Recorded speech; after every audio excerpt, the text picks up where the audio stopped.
Hello, everyone, and welcome to another episode of Respecting the Beer. My name is Gary Arndt, and with me again is the man that when SpaceX creates their colony on Mars, they will do a consultation for their brewing industry, Bobby Fleshman.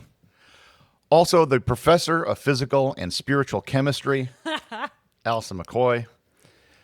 And when we get a guest on the show, we will go to the ends of the earth. We will find people on any continent. We will hunt them down, whether they're in the middle of the Amazon rainforest or brewing in Antarctica.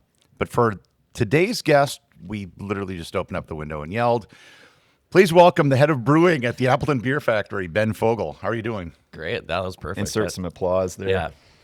Got any buttons for that? Okay. So before we get into the relationship that these two breweries have, why don't we start with how you got into this? Because everyone has a different yet kind of similar story about how they get into brewing. Yeah, absolutely. So where do I start? The beginning. Yeah, well, okay. It's a good place. Earth formed. Jump around a little bit. So I'm told some of this from my dad that he and my grandfather started brewing around the time I was born. Actually, my mom was pregnant with me, supposedly, and they were actively brewing, and that did not work for her, smell-wise and all that jazz. So that was kind of the end of that for a while. Going back a little bit, my dad is a steam fitter by trade, and so he really liked making his own equipment. And I think he actually kind of talked my grandfather into being the head brewer of this brewery that he just wanted to make. So that's how they kind of got started. And like legit make, because like everything shiny over at your place is he built it, mostly. What year was this? Did you say that already? So supposedly 1984-ish. Okay. Right. So then, other things happened in life. So they shelved that super crude hobby for a while.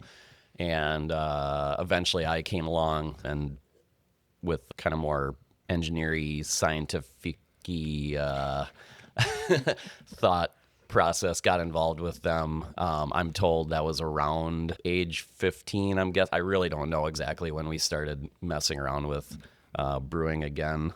But then, so the three of us were doing it, which was pretty fun. Still very crude hobby. Then ended up going to college, meeting some people. One of my best friends, Carl, who is more of a foodie, and he got involved with and also loved drinking beer as well.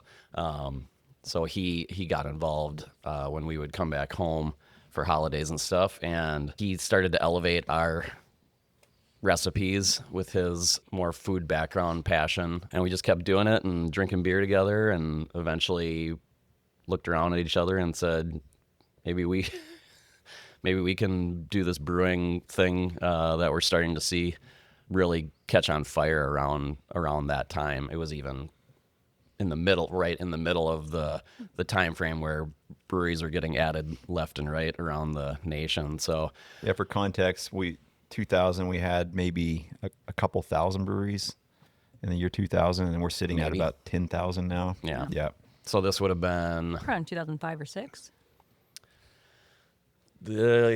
So we graduated 2008. So yeah, 5 or 6 is when we would have been kind of looking around at each other like, yeah, hey, maybe this is a good idea. Well, 2008, that's a fantastic time to do any sort of like financial investments and or changes. Well, yeah, we can get into that, but that was the time frame that all. I completely missed that recession.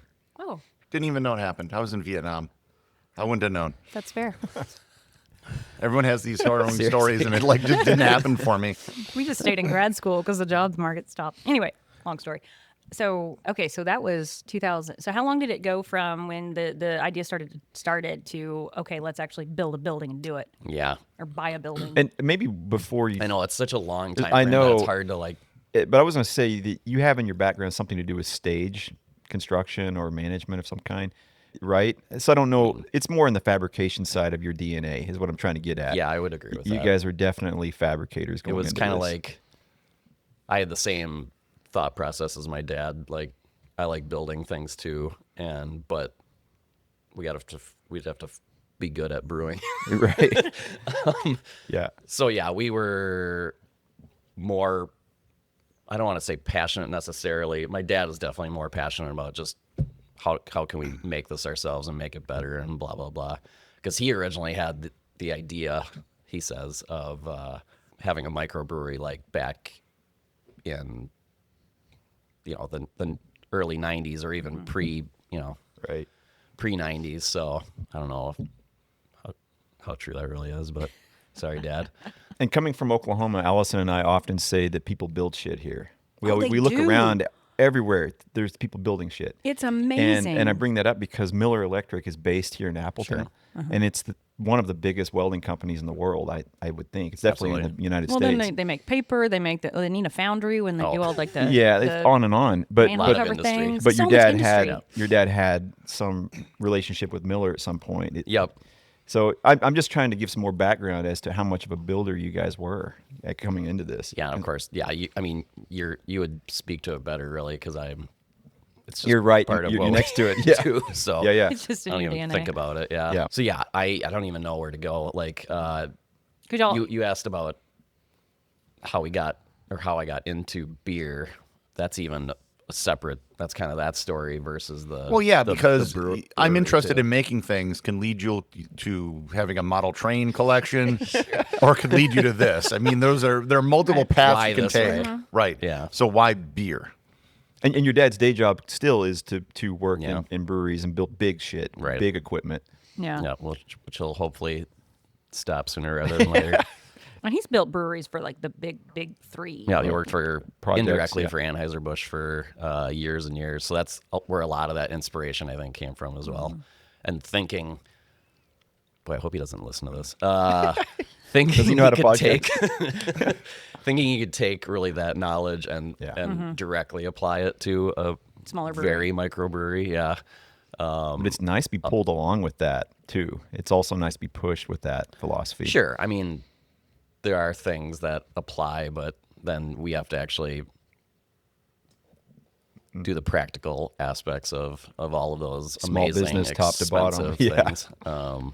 But yeah, why beer? Certainly grew up drinking a lot of beer. I like, as opposed to like model trains, being able to, I don't know, I'm going to say mix things together and analyze the different ingredients. And really the processing of it, I always found to be really The engineer brain. yeah. Yep. In addition to the biological aspect to it as well, like we only have a piece of we're only doing part of the job, so we have to hand it over to the yeast, and always found that kind of interesting too. So yeah, I don't know. It's not a really good direct answer, but But you it yourself wasn't- came from instrumentation, right? That's you. Yeah, you're a you're- mechanical engineer. Yeah, I'm Yeah. a mechanical engineer, so that's true too. I did a decent amount of automation design for Plexus here in town, and so I bring that passion certainly to the brewery as well. So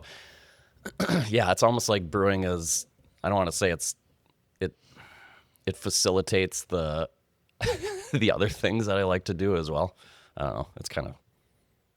I get It's that. certainly not Yeah. secondary, This but brewery brought together my background in construction Right. and science, and then this new passion for making beer. It all kind of came together on this project. So I get that. So, fun side story: when I got the job at Lawrence in 2013, we looked up all the different breweries. Y'all hadn't opened yet, and we emailed you. It must have been your dad or you, or the info Maybe at my wife, yeah. abf.com. And I think I dug that up recently. yeah. Yeah. When you applied, Yeah. yeah. And anyway, so we were like, hey, we're curious, moving to town, brewing, we'd like to be involved. And I believe y'all said thank you, but we're not looking for Yeah. anyone at the moment. And as you should have, right? You should re-forward that to me. No, we shouldn't. Yeah, Well, no. we should have, because we were not even remotely close, right, Yeah. to having a functioning brewery. But I think you should print it out and make a poster. yeah, Oh, that's fine. We can hang it. but Bobby's downstairs. not the. I'm glad you brought that up. Bobby's not the only one. Simon also. Oh, yeah, It from was at Central Waters. Central Waters. Yeah. So he also had applied at one point before becoming the head brewer at Central Waters. I swear there was somebody else. Well, you have a great So system you've over created there. your own competition. Basically. Yeah, On by, this. by politely ignoring all these other people that really knew what they were doing. Yeah. Right now, you're probably getting a lot of solicitations now for job or Well, resumes. We've both gotten a couple. yeah. I really need to reply to them. Yeah, the industry is. I think I'd learn. Okay, so it was 2013. No, when did you open? 2013. 13. Okay. Yep. So we bought the building. Yeah, I got ahead of myself there. Developed the business plan in the time frame we were talking about. I definitely remember being in my 5th year of school, spending time developing the business plan, which would have been 2008. Boy, but that it was would- still just a plan, right? That would be a boring podcast, but it's for anyone that wants to go into business. It's worthwhile going through the steps of. Oh my God, we of dug up making our a business plan. Yeah. Yeah, and compare it to yesterday. where you actually. Well, landed. we do that once in a while, Yeah. and in some Which is ways, good. in some ways, we've kind of mirrored it. In other ways, we are in another universe. Yeah. I've never made a business plan. Of course you haven't. Well, you're unique. You're so In that Well, way. I've never had a capital intensive business. Right. True. I've always done stuff with shiny computers. shit is so expensive. Like I've never had to take out a loan. I could bootstrap everything. And it's just like I have a direction. It's like the best way to stuff's make gonna money. happen. Oh, man. Keep Right. moving in that direction. Yeah, But we're not in the business of making No. money. I mean, making beer is the most expensive way to enjoy a hobby. the more fun the job, the less the pay. I find, and I think Gary we- might disagree with you on that one. maybe, yeah, but I think that's what I always say to people that want to get into this industry. There's a trade-off. I assure you that the vast majority of podcasters make no money. That's fair. Yeah. But if you can catch lightning in a bottle, it scales, Right. which is the beautiful thing about it. Yeah. So when did Appleton Beer Yeah, sorry. Factory open its doors? It was November 23rd, I want to say, of 2013. A massive construction project happened that we didn't even mention Right. here. It's a whole podcast. Well, and y'all So, won yeah. the Appleton Downtown Renovation Award. Yeah. Like we did. Yeah. So yay. Yeah, It's beautiful inside. anyone that doesn't know the story should come in and see it and hear it because it's massive over there. I was gonna say your building looks new. I didn't know if it was Oh, right, sure. new So, yeah, or 11 years. newish. Well, you can't see all the dirty back end stuff probably, but we spent 3 years renovating it along with the building, the brewing equipment, and renovating. et cetera. Before it was like an auto parts. yep, auto store? part. It was something? Schreider Auto Parts. As far as we know, that was the only other tenant there since 1940. So definitely old building, not as old as your building. And you're talking about the building, but you built your own brewing system too. Right. It's an extraordinary project. I mean, when I say Yeah, I built wanted it, to talk yeah, about that because you yeah. said your dad made it. Yeah, so he and I designed it on paper. I eventually transposed that to CAD, but And before you go into it, Yeah. you guys you drew a brewing system for the Oh. building we're sitting in right Yes. now. And well, where do you want it? Okay. well, I don't want to derail too much, but we kind of been followed friends up with on one of these your people for a long branches that time. you didn't take. We followed up and built a brewery in a building that you considered. right. We had an opening. entire business plan for your building. Yeah, Before yeah. that fell through. So And there's for a people lot that here. aren't aware, Yeah. these two breweries are literally 10 paces apart. Yeah, 25 30 feet. feet. Yeah. Mm-hmm. apart from each other. So and we'll get into the 25 feet, that 4 unique, inches, yeah. relationship. But there's literally just a I'm narrow looking out the alley window and I can see it right now. separating the two buildings. Mm-hmm. When McFleshman's, got your brewing equipment, if I recall, you got it used from South Korea, right? Yeah, it was built in the Czech Republic. Got So it used it was from South, kind of yeah. you bought it all. Had 4 installed. photographs, and they chopped it up with hacksaw with sawzalls, and it was just 4 photographs. And it's a pretty complex system with all the valves. Yeah. So we got to know it pretty well, having to do it that way. Ben's journey is different, though. Like, Yeah, I was gonna. yeah. I mean, where does one get a huge stainless steel vat? Yep.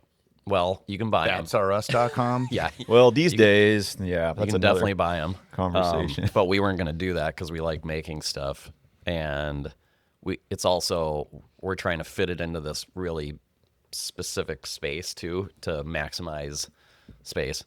That's why we ended up designing a gravity feed system as well. So it's literally it's 2 stories on top of itself.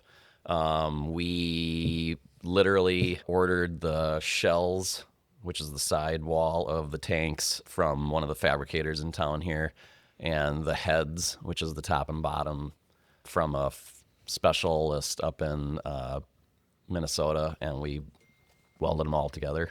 So when you say you built your stuff, you literally built the vats and everything from basically scratch. Yeah, there's a lot of good pictures of certainly us being inside of them. I have a good one of me standing on top of the brew kettle that's upside down because we welded the feet on the bottom, and it was from standing on top of it.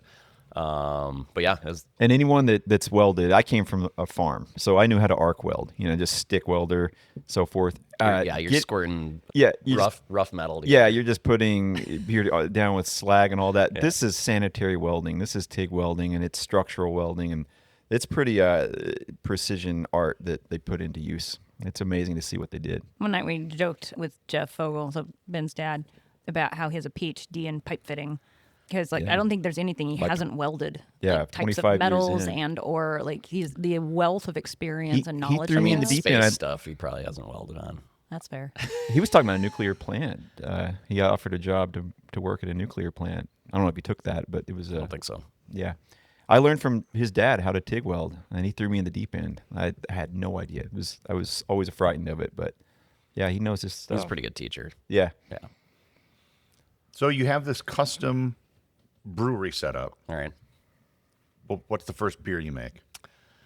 Well, stepping back a little bit, we built our beer lineup primarily around Q&L Brewing Company's beer lineup because they are up in Houghton, which is where I went to school, or Carl and I went to school.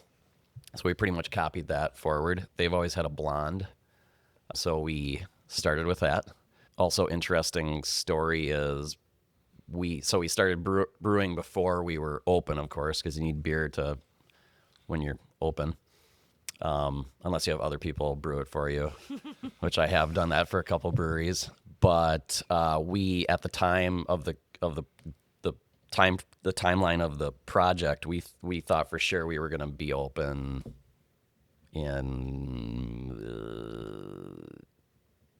I'd have to think about that. But point is, we were like, oh man, we got to get this beer in the tanks because it's got to be ready by XYZ, and we weren't even close to it. So it sat in the tanks for quite some time. But I remember the day, 2 days we were brewing those first 3 beers. We first of all didn't really know what we were doing because it was the first time we were brewing on the system. So you're learning a lot the hard way. Did you do suds where you running water through? I don't remember what sud stands for, but startup. Anyway, it's some. Whenever you initiate a new system, you run water through it, make sure everything. You understand your valving and your heating and so forth. Yeah. Oh, and it's a steam system too, which we installed. So that was before you do this. That was its own suds basically. Yeah. Which was a little more nerve wracking because it's pressure. 15. It's only 15 psi steam, but it's still pressure and it's still steam. Yeah. 230 degrees. Yeah, that was interesting. That's a little story in itself. But but that day again, we were like, we have to get this beer through the system and get it in the fermenters. So we not only was it the first time we were doing this, but we did it back to back to back. So I think the first 2 days we brewed 3 times. Oh gosh. 20 barrels.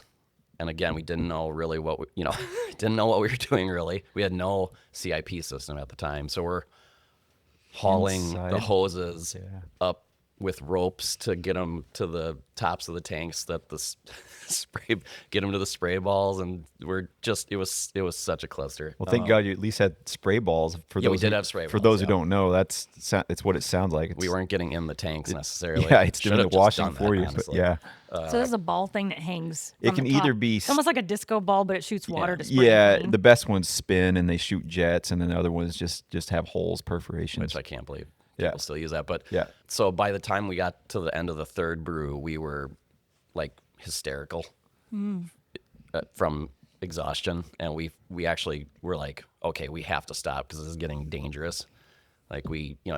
You're handling obviously really hot liquids, steam, chemicals. You can take the wrong side of a valve off, and you're done. So we just were like, okay, we got to take a break. So to answer your question, I'd actually have to look back and see what the first 4 beers were again, but it was definitely blonde to answer your question. And I think there was a Heffy and Stout in there too, probably amber. And I should say our first 4 beers were made there, I think several times over until we got our system commissioned. So yeah. Yeah, because Yeah. we opened Yep. in May of 18, and then it wasn't until January of 19 that we did our suds. Yeah. And so I think we were Appleton running with like Beer 4 flavors till Factory then. was our saving grace because we were able to put beer in your tanks. Right. And that's cash flow then. And Oh, you yeah. could actually sell beer. Yeah. And we did that for Lion's Tail as well. Yeah. Because amazingly enough, it took a lot longer to open Yep, than exactly. we thought. And I probably said this a dozen times on this podcast, but anyone that's planning to open, first of all, look at the landscape, look at the current events, but that's another conversation. But multiply by 4 the time and the budget. That's my. I wouldn't have gone that high, but Just for the hell of it. Yeah, pad yourself a little, maybe 3. easily 3. Yeah. Yeah. So instead of stainless steel, it would be gold plated. Well, stainless steel comes at a gold price Yeah. depending on the market. Especially these days. Yeah. Yeah. So we're talking about beer, and if someone wouldn't know, Appleton Beer Factory. But you guys have a very different business outside of the beer from like what McFleshman's has. This place is kind of a pub. They don't really serve food. Right. You guys, It's a full different blown feel. Yeah, you have a full blown restaurant, a menu. Was that from day one as Liquor. well? Yep. That was always important. We had a menu designed in the McFleshman's building as well, but it was going to be much, much smaller, like a couple panini grills behind the bar kind of thing. But once we transitioned over to this different property, which is significantly bigger, we were like, okay, well, we can now, scale that up and do a full restaurant over there. So yeah. And having food definitely cuts both ways, right? Yeah, absolutely. For the first 7 to 8 years, let's say 7 of our existence, I definitely, I'm going to say hated the fact that we had a kitchen, because it adds a whole other, it's a business in itself, Yeah. right? Just, it can be complicated for multiple reasons that we can get into if we want. But in the time since, I've learned that it's very important. One of my favorite advisors that I follow, What's it called? The Small Batch Standard. Yeah, small. You send me those links once in a while. Yeah. Really good financial advisor. I don't think he coined it, but he always says, not everyone drinks, but everyone's got to eat. So having the food is super important. It definitely augments certainly the revenue, but also how the top line revenue, but how many drinks that people will potentially be able to have as well because they're eating. So I've come around full circle. It's very important. And especially now in the landscape these days, it is almost required, I think. Yeah, which is why we're having to move that direction. Too. Right. Yeah. In some capacity. Yeah. Exactly. Kind of to the level that you've been describing with the paninis and so Right. on. Yeah. Right.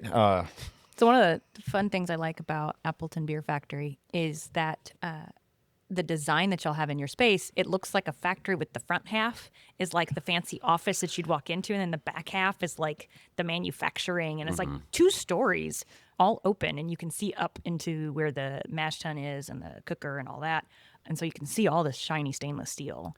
So it's just a really unique space, I think. It is, yeah. And I think what's funny about that is it kind of found its way there. Mm-hmm. We didn't necessarily plan it to be that way, but then we were looking around and we're like, oh, well, this kind of makes sense for, as you said, the factory, the front office. It wasn't like, oh, yeah, let's have the front pub room be the front office out of the gate, but we ended up making it kind of by accident, I think, ornate, especially by the time the Amish got in there and put the coffered It's hard to gloss over. It's really hard to gloss over that Hence the statement. reason I was pushing us that direction. Then I was like, okay, well, we can put a story to that, kind of like, yeah, this is the front office of the factory, and then we called the side room the boardroom of the factory, and we kind of leaned into that a little bit. Anyone not from here may not realize how many Amish there are and how great their construction can be and how good they are at what they amazing. do. Yeah. It's really pretty wood ceiling. It's so pretty. Given the rate of population growth, there will be 300 million Amish in the United States in 200 years. How do you know this? End of. There you go. There it is. There's your party trick for the day. I don't even know what to do with that. You are my phone a friend, by the way. Anytime. I'm like, I literally was someone's phone a friend for Wants to Be a Millionaire. Yeah. oh my About God. 20 years ago. Great. That makes so much great. sense. Before we close this episode, there's one other thing that I think you guys are really well known for, and that's live music. Oh, sure. Was that part of the business plan from the start? That's a great question. Absolutely not. That kind of I kicked in high gear about 4 years ago. Three to 4 years ago when Mark Motter came along and became a partner. That's his passion. But it was born in a way really out of Mile Music happening every once a year. That was our only music that we would have in the building every year. Basically, one weekend out of the year, the city has X number of shows and bands, and it's like a- tremendous. Good Lord. Yeah. 700 sets, I Yeah. think. Yeah, it's the like first 70 weekend in bands, August. and Book your tickets it's now. insane. Actually, it's all free. Yeah. Well, it's free Yeah. to the Maybe 100. participants. Yeah. That's another story. We can do a whole Milo Buy music beer. episode. Oh, yeah. But that's what it was born from. And then we took that, Mark took that concept and said, we can do this, pretty much year round and sell And tickets for it. this is something I'm just ignorant of. I mean, you have a pretty good venue for music for this area. Is there anything that really, any other like bars or pubs that compare to it? In my opinion, not really. Does Gibson have food? No. Okay. And So Gibson Music Hall, which is smaller. downtown, and it's smaller. Isn't that like a nonprofit thing now or something?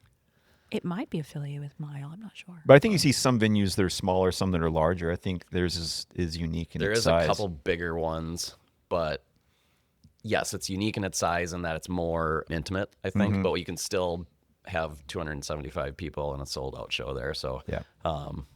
it was not at all part of the business plan, but it ended up being a really sweet spot for, It feels like with For it. food, spirits, and now music, they're all there. I'm putting words in your mouth, but in some ways, they're there to motivate or to make more beer sales. Right? absolutely. That's what it's all That's about. the game, isn't it? Yeah. Yeah, getting as We many have- people in the door to drink your beer. Right. Butts and seats and selling as much. Selling beer across the bar is everything. Yeah. So all the tricks that you can employ. That's where the margin is. Well, I mean, all tap rooms are going towards this, destination experience. Yep. And so if you make great beer, like you have to make great beer first. Yeah, that's table That's- stakes. yep. They got to come Then back after they've had You your beer. have to Yeah. then have, some sort of draw to the location.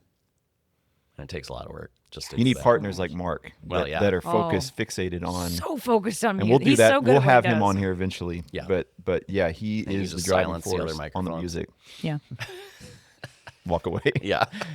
Even David and Gary leave. Well, that's going to wrap up this episode of Respecting the Beer. Make sure to subscribe to the show in your favorite podcast player so you will never miss an episode. And join the Facebook group to get updates between the episodes, and you can support the show over on Patreon.